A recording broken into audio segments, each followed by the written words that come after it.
CTV News at 5 with Tony Ryma and Rick Wyman with weather. Good evening. Thanks for being with us on this Monday, January 12th. A weapons complaint in Timmins led police to a large drug bust yesterday. Police were called to a residence on Dwyer Street where a search of the property led police to more than 600 grams of illicit drugs, including a large quantity of crystal meth. A loaded gun, a conducted energy weapon, and more than $25,000 in cash were also seized. A 35-year-old woman has been charged with 20 criminal offenses. Well, more snow across the broadcast region on this Monday, and we are going to see an uptick in temperatures. For those details, let's bring in CTV's Rick Wyman. Rick. Tony, an uptick in snow. Last week we talked about flurries over the course of the week. This week it's all about snow, and I was right on Saturday with snow in Timmins and in Greater Sudbury. Systems map does not lie. Brought to you by CAA. Get your membership today at caa.ca. We've got snow in the forecast beginning by about noon in some sectors during the day. And of course, the amounts will vary. We'll take a look during the 5-day forecast and a lot more. So again, some snow tomorrow and some snow on Wednesday and periods of snow over the course of the week. Details, Tony, coming up just minutes away. Thanks so much for that, Rick. The family of one of the victims involved in last week's head-on collision on Highway 144 in Greater Sudbury say they were already in crisis before the crash. With so many questions on how they will survive the loss, the community has rallied around the family. CTV's Lindsay Alick reports. 58-year-old Deborah Moxham of Capreol has been identified as one of the victims in the fatal Highway 144 crash that took place on January 6. She was very involved in her community in Capreol, in her church, and in there's a closet program out there. I'm not sure which one, but she was very involved in that, and she was the matriarch for her children. She leaves behind 3 children, Donalda, Daniel, and Demara, who was with her in the crash. It's really a crisis within a crisis because this family was in a crisis before this accident. The 2 daughters both struggle with mental illness, and my sister was their support system, and now they're left with nobody to help them carry their burden. She says Demara has already had 4 surgeries in Ottawa since the crash, as basically everything from the neck to the bottom of her spine is injured. Her brother Daniel and his wife are with her there and had to take time off work to do so. My niece Donalda also depended on my sister. She is on ODSP, and her ODSP was based on what she was paying my sister to contribute to the household. And soon that will not be available for her, so she has to find housing. She has to find support, and there's a big road ahead for her as well. Thankfully, Elizabeth says a family friend created a GoFundMe page to support the children left behind, as they are now orphans, having lost their father suddenly 6 years ago. It's just overwhelming, the support. You forget what a community we have until you see how people rally. My nephew put it really poignantly on Saturday. He said, everybody says it takes a village. We have a city. We have a city behind these 3 children, and it's such a blessing, but also well needed. The crowdfunding has raised over $26,000, and that doesn't account for the money that has been directly donated to the family. Meantime, the OPP say the investigation into the cause of the collision continues. Lindsay Alick, CTV News, Sudbury. The leadership in Kashechewan First Nation says it's frustrated over the lack of a response from the federal and provincial governments to the community's state of emergency. It's been 1 week since the community first put the measure in place after its water treatment system failed, sending sewage into homes and contaminating the water supply. Due to the public health concern, a full evacuation is now underway, with hundreds already flown to Timmins, Kapuskasing, Kingston, and Niagara Falls. Indigenous Services Canada says specialized technicians have installed replacement pumps at the lift station. Now water testing is underway, but a release from Kashechewan First Nation Chief and Council says the response does not meet the urgency of the situation in the community. Timmins Mayor Michelle Boileau announced today she is exercising strong mayor powers to veto some amendments to the 2026 budget. The mayor says council's decision to set aside over $500,000 for pickleball courts at the McIntyre Community Centre would be a duplication of spending. She adds it would not be mindful of rising costs and their impact on residents to include that item. The mayor has also vetoed council's resolution to spend another $140,000 to procure rich, dark organic soil for 7 baseball fields. Boileau says the city holds sufficient quantities of the material to meet anticipated operational needs for 2026. Well, I used some of the same principles that applied to some of the other budget decisions that were made. We saw removing $500,000 that was originally proposed for the Action Sports Park development, the halving of what was proposed for the cricket pitch development. And so the idea of timing and project readiness, and if, again, without the defined scope, without being advanced in its planning, having secured funding sources, and given the current fiscal context, those were the principles that I used to evaluate the different capital projects. Boileau says the current budget allows for new pickleball courts at Leo Del Villano Park that will be constructed this summer, and she adds council is also committed to Northern College's sports dome development, which will also include pickleball courts. Council has 15 days to respond to the mayor's veto.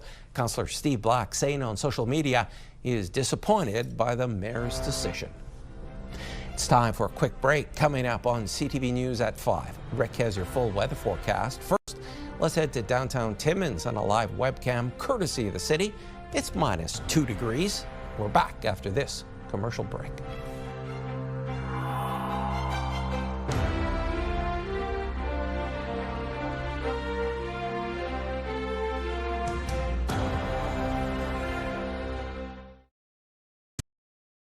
Fuel your Fridays with CTV and Pure Country. Enter online for a chance to win a $100 gas gift card. Fuel your Fridays. Powered by CAA. Life isn't one size fits all. Neither is CAA. Don't forget to check the fuel in your snowblower or snow thrower, as some like to call it. You'll need it this week with the snow here in Northeastern Ontario. Forecast radar, this is what we've got to deal with by tomorrow early morning. We've got snow starting in some cases at around noon, beginning in the Sault Ste. Marie and pushing easterly. So again, we'll get some snow over the course of the day. Tomorrow we'll have some numbers here momentarily, and periods of snow will continue off and on over the course of the week. Sudbury Nickel Belt, snow tomorrow 5 centimeters and 2 centimeters by tomorrow evening. A big drop in temperature, -12 overnight. Wednesday, periods of snow -13, -16. People are saying, when is it going to be sunny? Thursday, -16, clear and cold. Friday, periods of snow -9, -10 on Saturday with the chance of snow. Moving on over to Sault Ste. Marie, Algoma, snow tomorrow 5 to 10 centimeters and more tomorrow evening. 2 degrees your expected high. Chance of snow on Wednesday at 60%, -11. Clear and colder Thursday, -11 with the sunshine. Friday, periods of snow -6 and -8 chance of snow come Saturday. That's why you need gas in your snowblower. Timmins, Cochrane, Kapuskasing, snow tomorrow 2 to 4 centimeters, and that will continue into the evening as well at 0, -19 Wednesday, turning colder. Chance of snow Thursday, clear and cold, -17. Friday, we've got the chance of snow at 60%, -12, and -15 on Saturday with the chance of flurries. Meanwhile, Temiskaming Shores, Kirkland Lake, snow tomorrow 2 to 4 centimeters at 0. Periods of snow Wednesday -15, clear and cold Thursday -17. Chance of snow on Friday at 60%, -7 your high, and -10 on Saturday with the chance of snow. So again, last week flurries. This week we've got snow. Previous week we had some warmer temperatures and rain, so variation of weather. We've got it in January. North Bay, West Nipissing, snow tomorrow 2 to 4 centimeters, a high of -1. -9 Wednesday, periods of snow. Thursday, -18 with the sunshine. Friday, periods of snow, -9. And Saturday, the chance of snow, -9. Pick your poison, Tony Ryma. We get 1 day of sunshine and colder weather, but we do have some snow and some flurry activity off and on over the course of the next week. Back to you. Thanks for that, Rick. The Go Give project is adjusting its operations in Sudbury following a successful fundraising campaign. While a new needle recovery program is underway, other outreach services remain on hold. That story right now from CTV's Amanda Hicks. At the end of last year, the Go Give project was faced with a funding shortfall. At risk of discontinuing some of their programs, the not-for-profit turned to the community for help. In those 2.5 weeks, we actually raised just a little over $33,000, which is just absolutely incredible. The community really pulled through. The funds are being used to sustain frontline staff and allow for the continuation of its nighttime mobile outreach program. Additionally, Go Give says the City of Greater Sudbury contributed more than $48,000 to prevent disruptions at the warming center so that it can operate until the end of April. Go Give is also launching a 6-month pilot project for needle collection, transitioning the service to a peer-driven model. Peers are typically those that we are serving in community, the people with lived experience, the experts, as I mentioned. So people accessing the services, have the priority to sign up for these programs. Despite the donations, some services remain suspended. Both the Welcoming Streets program and daily outreach are currently on hold, which Ali says leaves a gap in essential services. Our local business owners no longer have access to that service, which, provided support to them in order to deal with situations that might involve our marginalized community members. And then, of course, because of the loss of the daytime services, it's really reduced the number of treatment referrals we're able to do, the hospital care that we're able to provide. Ali says she is hopeful those programs can be reinstated in the future with support from various levels of government. Amanda Hicks, CTV News, Sudbury. Where to turn coming up on CTV News at 5 on this Alzheimer's Awareness Month. Services are available for those who need them.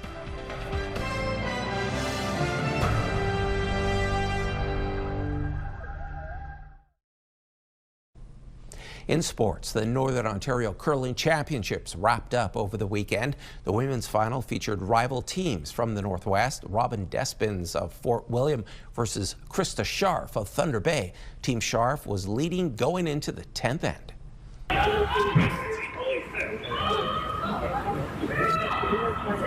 Here comes her shot. Robin Despins. Well, she gets the double, but she rolls out. And that's it. Team Despins makes a great shot, but without hammer, they aren't able to score. This is Team Scharf's 13th berth at the Scotties, which will start in Mississauga later this month. The Scharf rink includes Sudbury's Kendra Lilly at second. It was a closer game on the men's side. Defending champion John Epping was leading by 1 going into the 10th, and attempts raised double to secure another championship.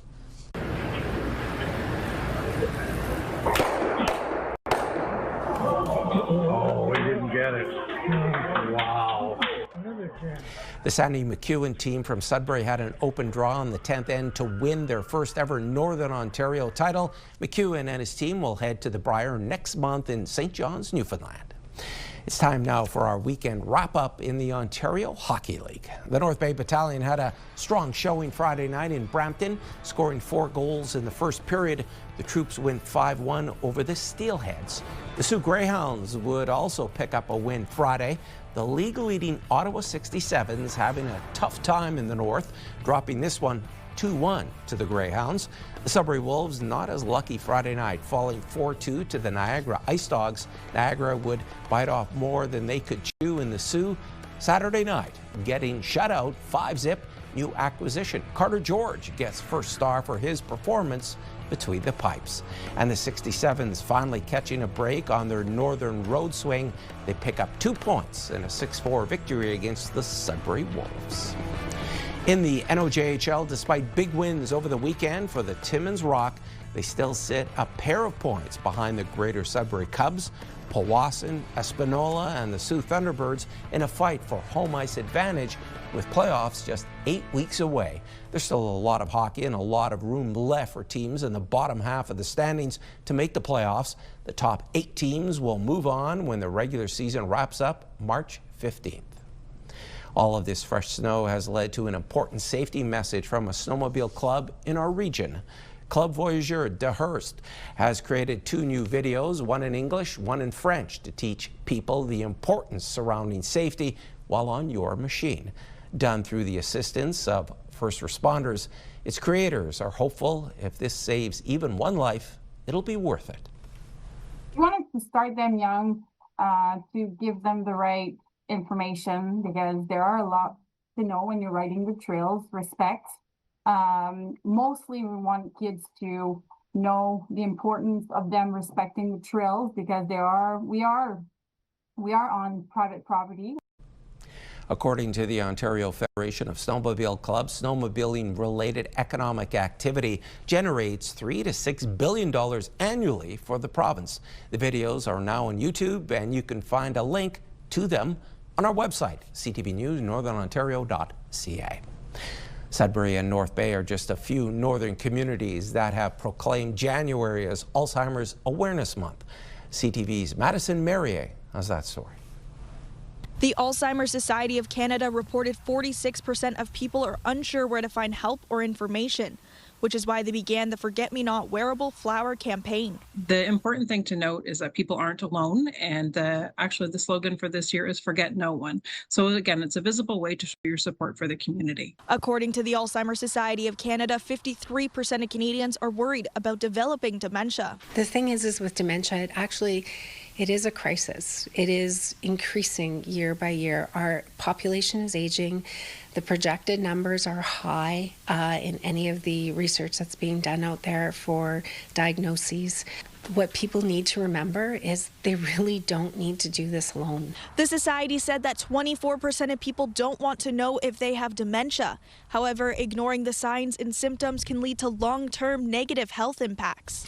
There's still such a stigma attached with it, and that's in part a misunderstanding about what supports are out there for people. We want to keep people healthy and connected, and the biggest risk factors actually for Alzheimer's disease and dementia is loneliness and age.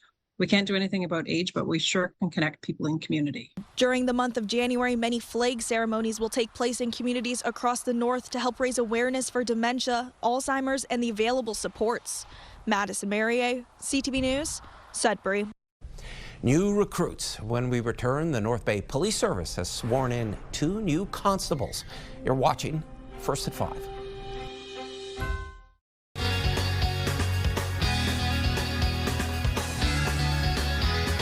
Well, first and foremost, Josh and I, we love to give things away, and you may have seen on the CTV Northern Ontario website or our website, purecountry917.ca, a little contest that's called Fuel Your Fridays. That's right, giving away a $100 gas gift card, and it's all powered by CAA, which is awesome. Congratulations to Ida Marie, our first winner, and that contest continues, so head to our website for details. But hey, speaking of winning, it was a big night last night. The latest edition of the Golden Globes actually aired, and we saw some of the best in both film and television collecting their hardware. It looks like one battle after another. Hamnet, The Pit, and The Studio. Those were the big winners of the evening. Hamnet winning Best Drama, while one battle after another.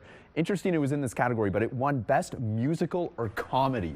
See, that part caught me off guard. I didn't see that coming. Yeah, it was very surprising for a lot of people to be in that category. But hey, they won the award nonetheless.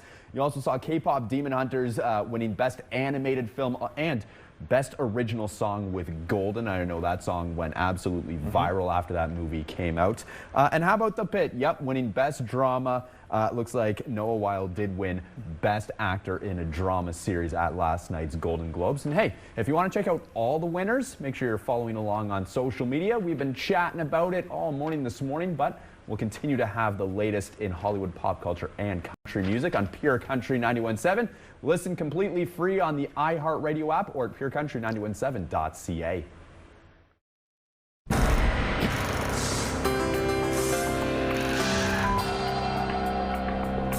Our first community close-up comes to us from Sault Ste. Marie. On Wednesday, the James L. McIntyre Centennial Library is holding an event dealing with retirement planning. It starts at 6:30 p.m. and runs until 8. You have to register to attend. We are heading to Fielding Park in the greater Sudbury community of Lively. Ted Gunn took this photograph of a natural ice sculpture in the river. Thanks so much for your contribution, Ted. And still in Sudbury, Darren and Rowena McKinnon emailed us this picture of their cat, Salem. They say the Siberian cat really enjoys winter. great photograph. And if you have any pictures, videos, or events you'd like us to showcase, you can always email them to us at communitycloseup@bellmedia.ca. Finally, North Bay Police are benefiting from the Special Constable program. Today, 2 new young recruits were sworn in as full-time police constables, and both of them came through the Special Constable program. CTV's Eric Tashner reports. I do so affirm. Constable Samuel Murphy knew right from the get-go he wanted to be a police officer. My mother and my stepfather were both police officers prior to this. My mother still has a photo of me. I was probably 3 years old here at the police station wearing this very hat. Murphy was a special constable for 3.5 years.